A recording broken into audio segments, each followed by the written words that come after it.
I've been delving into the nature of emptiness. Emptiness, as summed up in that little anecdote of the great saint, sitting in contemplation and suddenly having petals, flower petals, rain down on his head, and looking up and silently questioning the gods responding, "We're congratulating you on your speech on emptiness."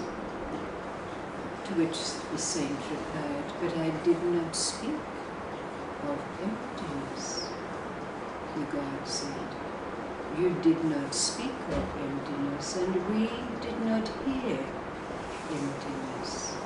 This is true emptiness." But we all know emptiness.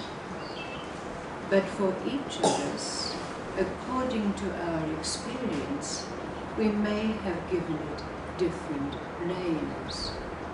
Aloneness, loneliness, pathos, despair, powerlessness, depression.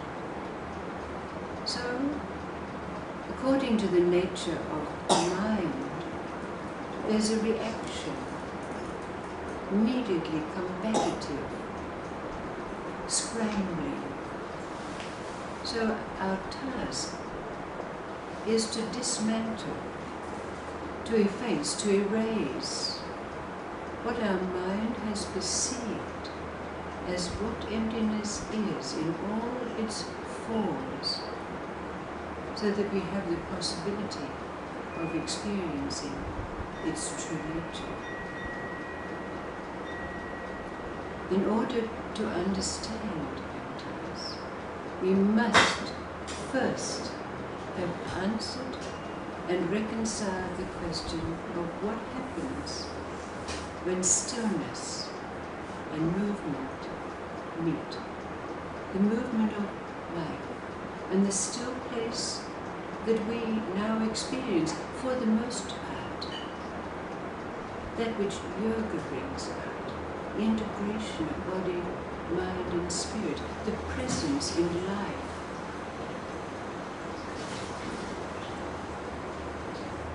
There's a story that's evocative.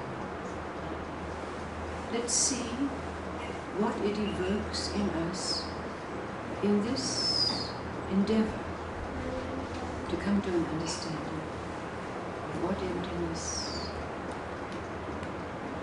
is. There was a dervish who had a clay pot which could take in light in all its forms, even from a candle light, and use this light at will. But one day, a scholar confronted the dervish and said, "Yes, I can accept that you have a clay pot that can take in light and which can be used. But I do not believe that you have the ability to perceive the deepest hearts of men as people say you can. If you really can perceive the deepest heart of beings, why then did you just buy that melon from that vendor that is totally tasteless?" The dervish said to the scholar, "In order to answer your question, would you undertake an experiment with me?" But the scholar refused. But from that point on, the scholar went about town denigrating, debasing the dervish, until it came to the ears of the king himself. So the king called the dervish and the scholar to him, and he confronted the scholar and said, "I believe that you are going around to people denigrating this man, but refusing to allow him to prove to you what it is that is spoken of. If you are a true scholar and you wish to delve into truth, then you must allow him to prove to you what it is that is said." The dervish and the scholar said, "We hear and we obey."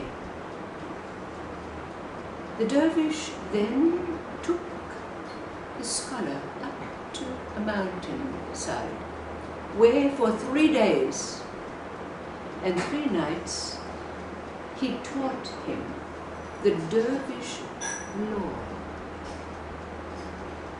After this, they descended partway down the mountain, which brought them to a pass in the mountains, along which all the villages around would have to traverse. So it was a busy thoroughfare. The king and his entourage waited there, as did a number of the villagers.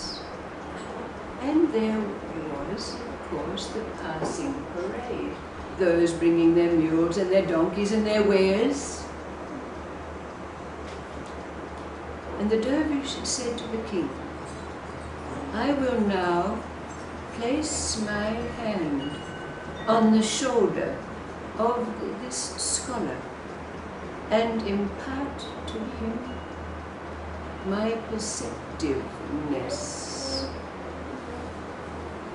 When he did, as people approached, the scholar began almost to rave. Tears started to flow down his face. His brow became furrowed. He was saying, "Oh, you evil man, don't do what it is you intend to do." And then tears would flow as he looked. "Oh, you look evil, but you're going to save a lot of people." And so it went on. Everyone who came by, until the beard of the scholar, which had been black, turned to white, and finally he tore himself away from the grip of the dervish and fell down at the knees of the king. The king said, "What have you learned?" And the scholar said, "I have learned that if a man can see into the deepest heart of all beings, he would go mad." The dervish turned to the scholar and said, "Now, your question has been answered."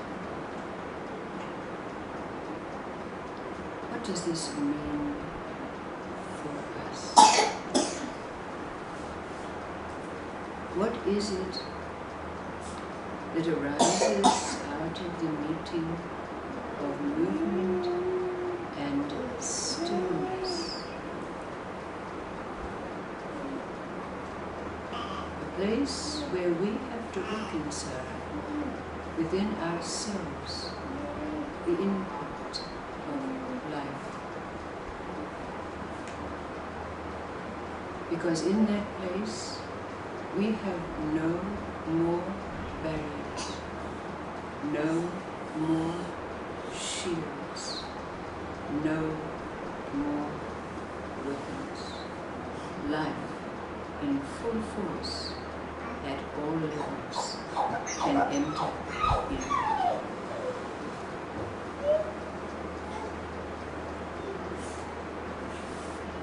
Maybe in the coming days, and when you ponder on this story, into your own experiences, we'll be able to come to an understanding